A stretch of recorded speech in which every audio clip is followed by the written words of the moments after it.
Hi guys, it's Nicole, and I am so excited today to share my first project working as a member of the Simple Stories design team. I mentioned in my unboxing video this specific pack of die cuts, the sentiment bits and pieces, is just sort of what was calling my name. Other than that, I wasn't really sure what I was gonna make, so I just opened the paper pack and kind of started playing around. I wanted to challenge myself to really stick to the papers. I've been pulling white cardstock a lot as bases lately, and there are just so many good like B-sides and like these tone on tones in the Heartstrings collection. So I wanted to just play. So I went through the papers and I kind of kept coming back to these three.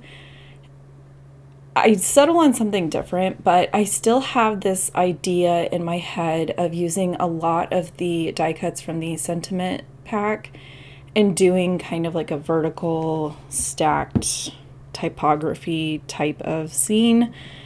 I've done this a couple times. I talked about it in a class that I did. To me, it's just a really fun way to create a scene and have it be really word heavy, but not necessarily something that needs to be read as like a whole. So like some of the phrases make sense, some of them are a little off, but for me, I'm going for that sort of just fun visual stacked typography type of thing. So I just went through the die cut and I picked out a lot of my favorites, and then I grabbed the foam stickers because I remembered there was this little banner and some of the other phrases that I liked the dimension of the foam. And then there's a bunch of little like hearts and stuff that I can come back with and fill in. I am using just some white cardstock here to kind of map out how much space I had. Originally, I thought I would have enough room if I laid my photos out like this. I think the majority of my like stacked scene area, I want to say it's about 5 inches wide, so that is not going to be enough room. So I'm going to stack the two individual photos, and then I'm actually going to reprint that other one just a little bit smaller so that I have room for all these fun phrases. I pretty much kind of planned loosely my layout around this, so I really want to make sure that I have the room for it. And I just kind of go through and start seeing if I can make phrases or like sentences that do make sense first. And then I kind of figure out what's left. So like there's the banner that says like you have my, and I paired it with heart. I paired together with the banner that says is the best. And my photos are from Valentine's Day of 2024, and none of the product in Heartstrings says like Valentine's Day, you're my Valentine, none of that, which I actually really like because I think that this is going to be a little bit more open to different types of photos and different types of just kind of documenting general love. I had taken notes to maybe do something with our dog. Like I have too many photos of him at this point. There's probably more photos of him than my kids some months. I can't help it. So I just kind of start filling in, and I'm picking out some of the little hearts from the die cut pack. I do kind of make sure to take a photo every once in a while of placement if I really like the way that something is laid out, so that if I move it, I can kind of make sure everything gets back to where it needs to. And then once I kind of have a general idea, I'm going to go back to the papers that I kind of did a quick flip through and just sort of see what I think is going to work. I kept going back to this pink grid. I think it was my favorite pattern in all of the papers, so I think I'm going to choose that to have all of those phrases kind of play off of. I think the pink behind all of that is going to work out really well with it being a like small patterned B-side. And I think this was the first layout I got where I was using these trays from Spellbinders. I have the big set coming soon. They are really good for my process as far as sorting through like die cuts. Normally I just grab like a piece of chipboard, dump everything out, and kind of dig through it. Having them kind of more contained, and though I think that's the small size, it actually fit the packaging for the die cuts too, so I could kind of like put it underneath and keep everything together. So I'm gonna go through and cut off branding strips. I am still trying to get used to the new camera setup that I've got going on. The camera itself is a little bit different than what I am used to. It is still in the same mount, but for some reason I keep getting my head in it a little bit more. I think it was probably because this layout I was actually standing for a lot of it. So I do apologize that you're going to see the back of my head a couple times. I try to cut that kind of stuff out, but I don't know. I was just kind of excited to get to this one, knowing that it's my first project with Simple Stories, and it was sort of a test run with the new camera setup, and I just kind of wanted to dive into editing the video and seeing what was what. I went back to this red polka dot. I just loved it. It was just such a fun B-side. So I am going to go ahead and use that as like my 12 by 12 base. I'm going to keep like a thin frame with that, and then I've got my pink layered on top of the fun like multicolor like doodly hearts was kind of what I was calling them. That is a little bit busier of a pattern than what I prefer to put my photos on, but typically if I notice myself going back to a pattern more than once, then it's usually kind of like a sign that my heart wants it. So I made sure to go ahead and use it. Originally, I thought I was going to come in with some of the 6x8 papers to mat those photos on.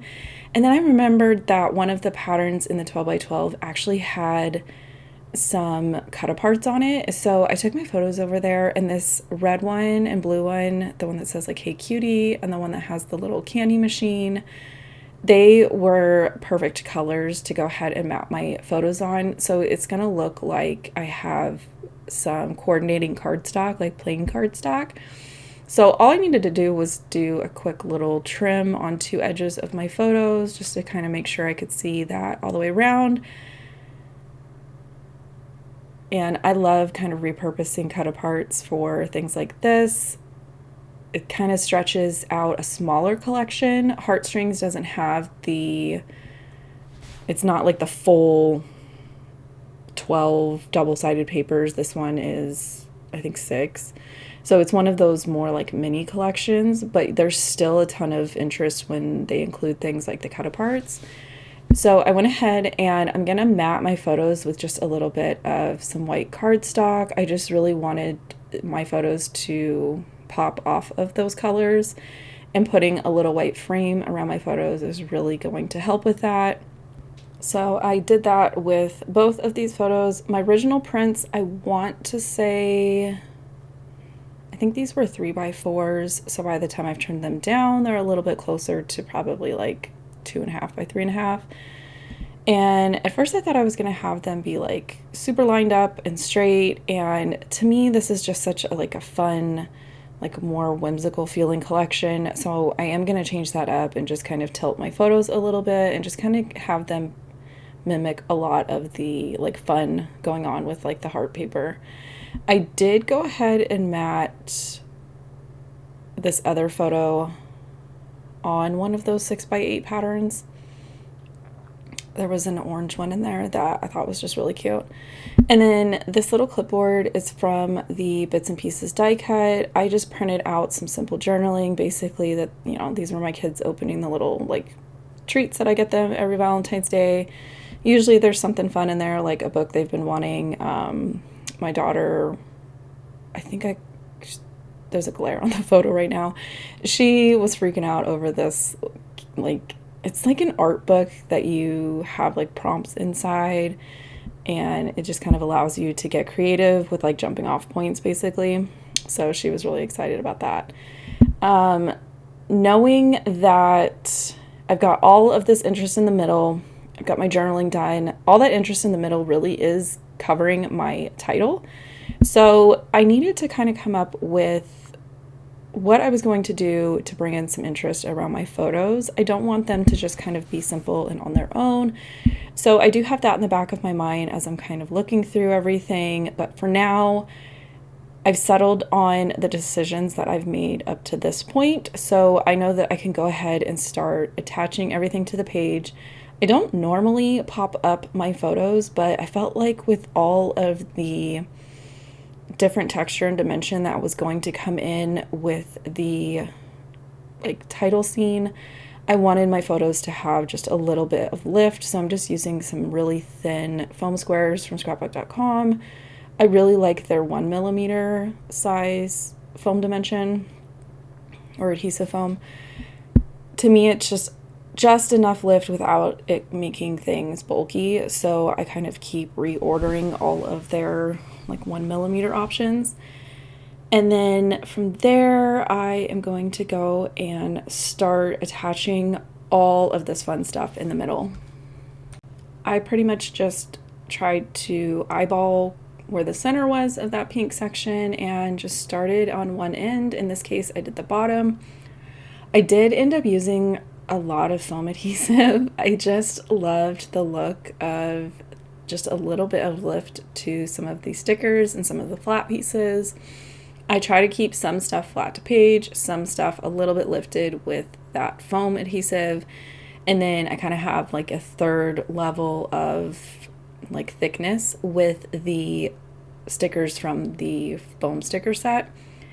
And I really liked these cute, I was calling them like sports banners or sports flags.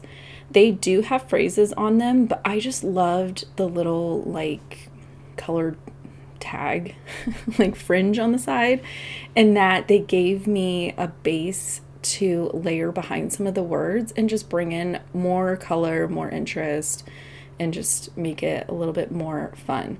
So I tried to layer stuff on top in a way that covered whatever pre-printed word was on there. With the blue one that's behind the word sweet, you can like kind of see part of like the W.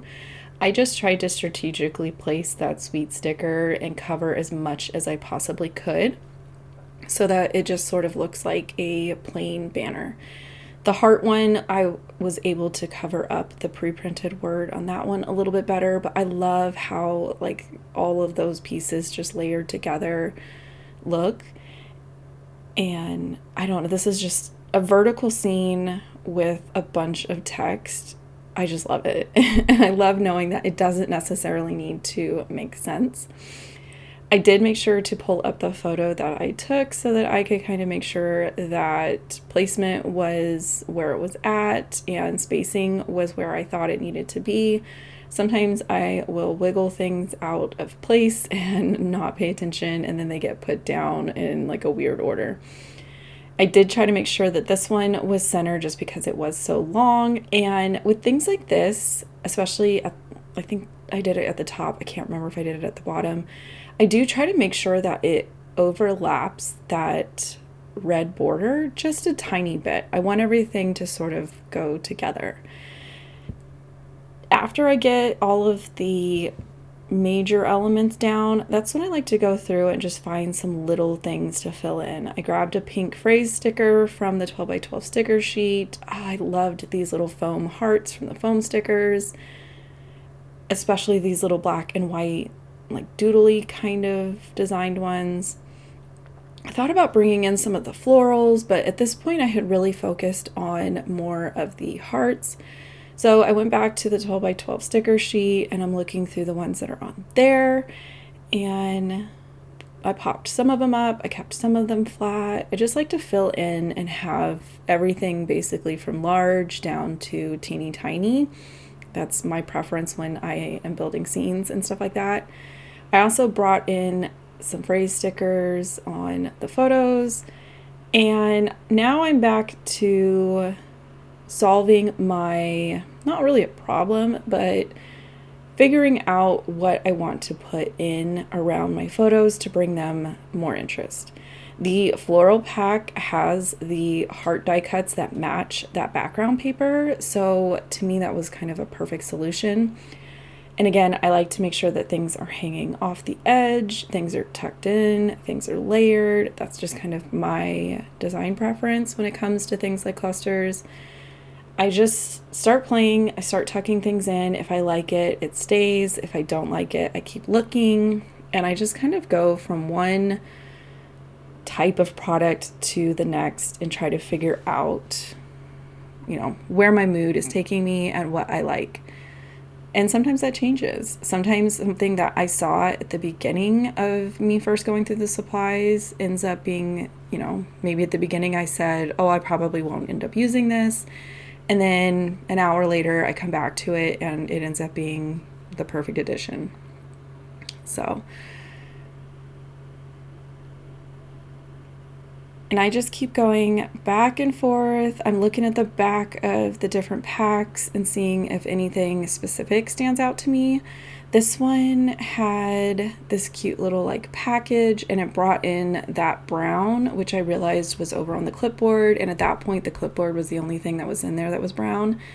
I took this little candy die cut and cut it in half so I could use it in both clusters.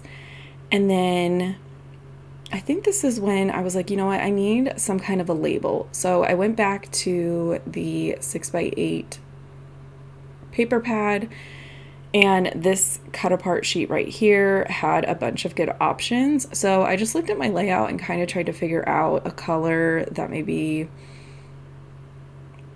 could use more representation, I guess. And for me, that was the green. Like the green was mixed in with a lot of the words and not really anything else that I had chosen at that point. So the green one worked out really good for me. So I'm going to stamp the date on there and tuck it underneath this photo over here. And I'm going to align it so that the edge of the year butts up against the edge of the layout, cut off the overhang, and there is my completed layout. So I appreciate you for stopping by, watching my process video. A little bit longer today, but I absolutely loved this collection. If you have any specific questions, go ahead and leave them down below. I've got everything linked in the description box. And hopefully YouTube will go ahead and recommend something similar that you may want to go ahead and check out. And if you haven't subscribed, I would love for you to join me. And I will catch you guys later.